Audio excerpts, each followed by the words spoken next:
Welcome back to another Texas Chain Saw Massacre video. Today we got two brand new images to talk about, one of which actually came out today as of recording this. That's the first time for this. We're on top of it for once. Wow. It's still a day late as of posting the video, but we're on top of it and reacting today. That's the first time since all these images started coming out. But we got two new images here, like I said. The first one is Leatherface breaking down a door here. We got Hitchhiker hiding in the house hallway. The tweet that came with this one said, Leatherface's ability to destroy obstacles like a door or a barricade will make life harder for the victims, and even flush them towards a fellow family member waiting in the darkness. Whoa. Yeah, this is a really cool image. I do like this. Mm-hmm. It doesn't particularly confirm a lot of things, you know? Like, you're not getting a ton of new information. I like the hitchhiker hiding back like that. Yeah. And, I was wondering when we saw this, how much stealth would come into play on the family side of things. Because obviously, victims, it's been confirmed a million times that stealth is the key to survival, that and teamwork. How much is that in terms of winning as a family? How important is stealth? And Andy actually did talk about this a little bit. And he said that I wouldn't say completely, as victims have a proximity warning on their screens when a family member is near. However, if the victims aren't sure of the exact location of the family, then you can pull some elements of surprise on the victims. So you do get a proximity warning as a victim, but things like this cheeky little move where Leatherface is bursting around being loud as hell, Hitchhiker's just kind of chilling, could trap you and you walk right into death. Yeah, that'll be really fun.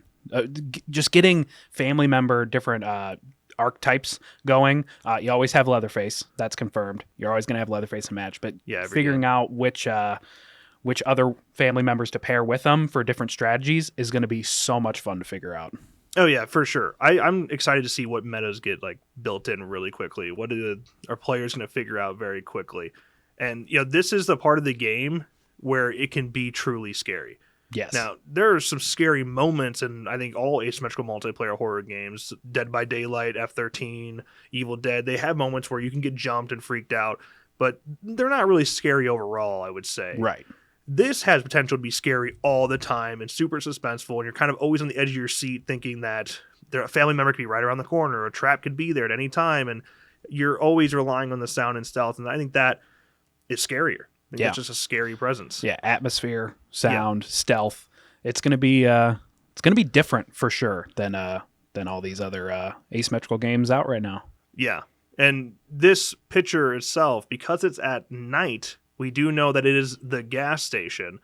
This is in the house hallway, it says, so we assumed that it was going to be the family house map, but it's not. This is a gas station map. It is somewhere, Andy did say in Discord that it's somewhere outside. He said upstairs/outside. So I imagine this is just a small little building that's separate from the gas station itself. And that's where we're at here. The house hallway at the gas station, not the family house. Pretty dark down here.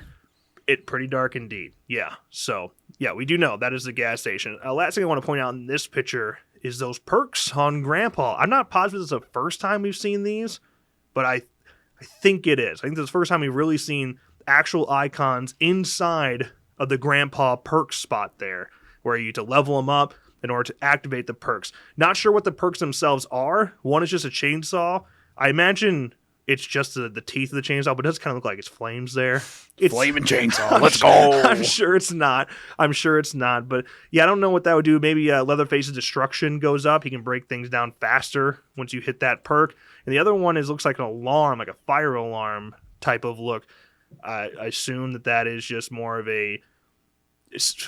If you pass Grandpa, maybe if you get too close to him, he makes a actual sound and alerts the family, maybe something like that. But a complete guessing game there. But Andy did talk about these perks. He said, we'll have more details once we roll out the full metagame on perks, the skill tree, player levels, etc. But those slots next to Grandpa are for perks that other family members equip to boost Grandpa's abilities. These perks are separate from their personal perks. As always, it's important to remember that the game is still in active development and visuals are not final. So that's, again, those symbols might change what he's saying there. Right. But yeah, so the Grandpa perks are applied separately, individually by family members, and they're separate from their actual character perks. Right. So that's interesting. You can just beef the hell out of Grandpa over there. Yeah. I mean, it's going to be really important if you want to dominate, to have a full squad when queuing up as the family. So people might throw up similar perks or perks that don't have anything to do with each other, or there may be more perks that do kind of chain off of each other and can really help out if used correctly. Yeah, and I'm really curious, like, how Grandpa's perks, how effective they're going to be, and how many are that, like, how different they're going to be. How many diverse perks does he have? How you have to pick and choose just 3 of them.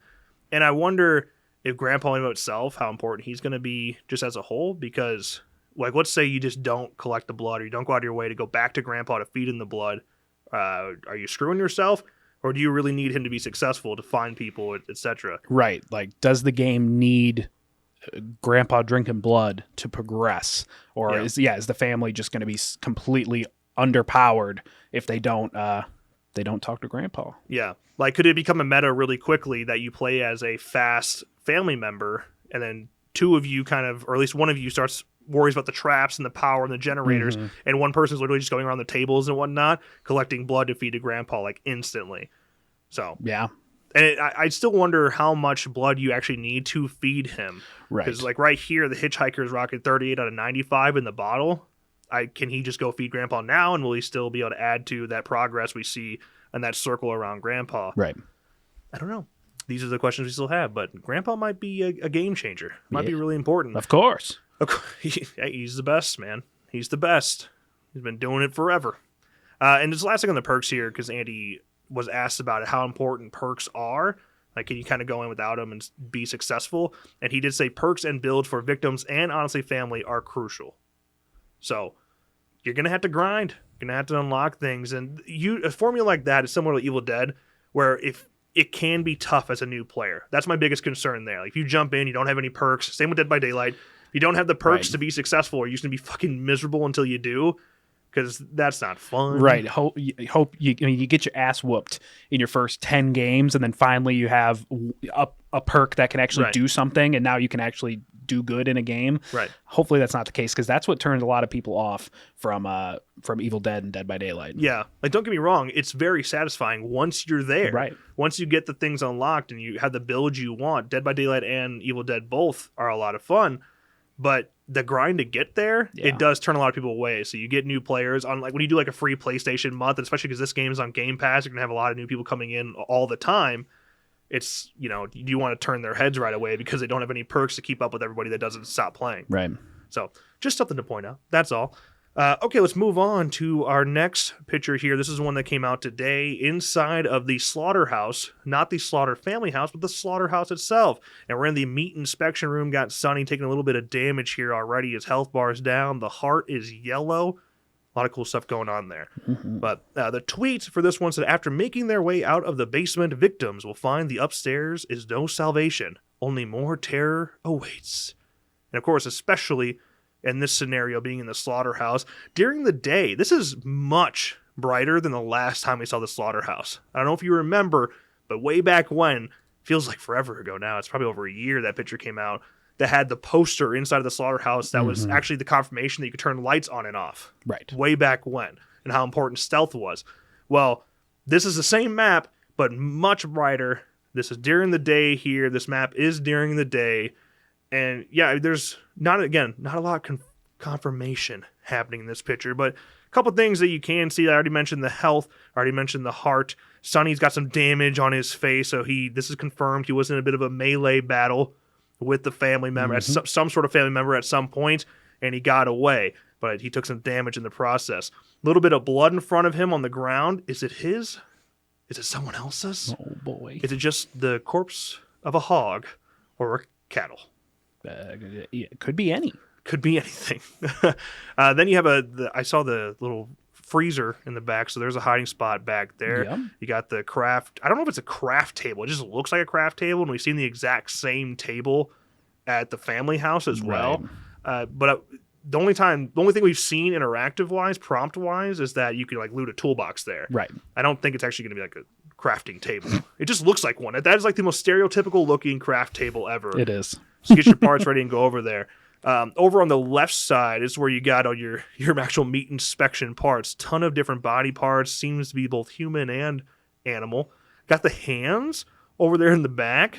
Huh? I like that. The noise-making bones over there that I'm sure you'd have to either crouch underneath or you could cut down if you had a bone shard or something like that. Right. But that's pretty much it. You got the meat hooks above. I do wonder how much the time and like the not weather, but day or night, how that's going to make a difference in terms of suspense and how scary the game is. You would think nighttime's scary. That's just kind of how it works. But Slaughterhouse, to me, has potential to be the scariest map to play on. But will that be different because it's during the day? Right. Yeah. I mean, there's probably more darker rooms. Like, I assume towards the perimeter, or at least on the first level. Yeah, it's gonna be bright with the sun shining in like that. But maybe there's some rooms sort of towards the middle of the map or the basement that is going to be pretty dark, and then stealth and hiding is going to be very important for that. Even on these daytime maps, stealth and sound is going to be very important. Yeah, I think the basement for sure, like you said, I think that's the key part here. It's been confirmed many times that the basements are exaggerated a bit to be much larger than they actually like would be in a real life scenario. So there's probably a ton to work with down there. Right. And obviously, if you're underground, not a lot of sunlight coming in there, so there's still a very dark part of that map still. Yeah, just got the old I don't know what they're called. Fire escape windows, really, just up high, small, can barely fit through. Yeah, so it'll probably still be plenty scary down in the basement, but there's a whole outside portion of this map as well. So I definitely think I would think those maps are easier, and Andy said that kind of is like, yeah, it's a little bit easier during the day just because you can see things. I assume that would be on the family side as well, right? During the day, less shadows, harder to hide as a victim in that sunlight, so you can be spotted a little bit easier. But at the same time, it works the other way around. You see family members easier. You can see parts easier. And just you're not as scared. Just naturally, you're not going to be as scared. Until a hitchhiker comes up behind you and scares you. I mean, you're still scared as it could happen. You can certainly still be in an exciting chase. But I do think just naturally, that when you're walking around by yourself and you're solo, it's just not as scary when the sun's out. Sun's out, guns out. Sun's out, guns out, baby. Especially for Sonny here. Looking shredded in his polo. Absolutely. Yeah. But that's your 2 new images there. A couple updates from Andy as well and what to expect. I see a lot of comments, and I guarantee we're already going to get some on this video before they even get to this part in the video. A lot of people really starting to get eager for that release date. Just waiting on it. I'm still thinking at Q2, Q3, I don't think we'd sneak all the way into Q4. Maybe. I mean, October is technically Q4, so October is definitely an option. But I was June, July, August. August makes the most sense to me. But, yeah, you have TCM Day. Yeah. October, always great for horror games. Yeah, especially because the first Texas Chain Saw Massacre was released October 1st of 74. Right. So that'd be nice. But TCM Day, that would be a winner as well. But the sooner it comes out, like that midsummer point, the better for them because it depends what Killer Clowns does as well. I don't think there'll be too much competition for each other. I think it's a little bit of a different audience. Well, yeah. I mean, horror fans are horror fans. Like, we'll cross over, but I think the styles are very different. If you're looking to be scared, you buy something like TCM. If you want to have a good time with friends, you're probably going to go like the Killer Clowns route. Right. You got to, and also, different events taking place. Events are starting to ramp up, gaming expos, if you will. Yeah. So hopefully, if we see something come out of those, if we hear that if they're going to any. Yeah, did confirm they're not going to PAX East, which is a bummer. But yeah, PAX is kind of dead this year, honestly. So many people pulled out. Like Nintendo pulled out. Sony E3 pulled out. E3. Well, PAX as well. And a lot of like press in general pulled out of E3. PAX PAX has been kind of on a downward spiral lately. The last couple of years. I mean, really, all events are. It's the digital, virtual events, if you will. Yeah, that's what COVID did. When COVID hit and people had to have their own individual live streamed events, they realized, we don't need to spend the $100,000 for a booth to make this thing work and get the press we need. We'll just do our own thing. Now, Now, if we ever see Gun Interactive is live on Twitch, we're going live. You have to start reacting. Just prepare yourself. We'll see. Hopefully we get a release date announcement soon. At the very least, I'd like to hear something on the technical test. Like, give me something on that, a release window on that at least. We're so eager. I just want to play. Like screenshots are great, and we're getting a little teases, but yeah. Just every time you get teased with something, you want the full product more and more. Right. So you test your patience a little bit. But yeah. All right, well, that's going to wrap this video. If you enjoyed, make sure you drop a like and subscribe to our channel for more updates like this one. And of course, as always, thank you guys so much for watching, and we'll see you in the next one.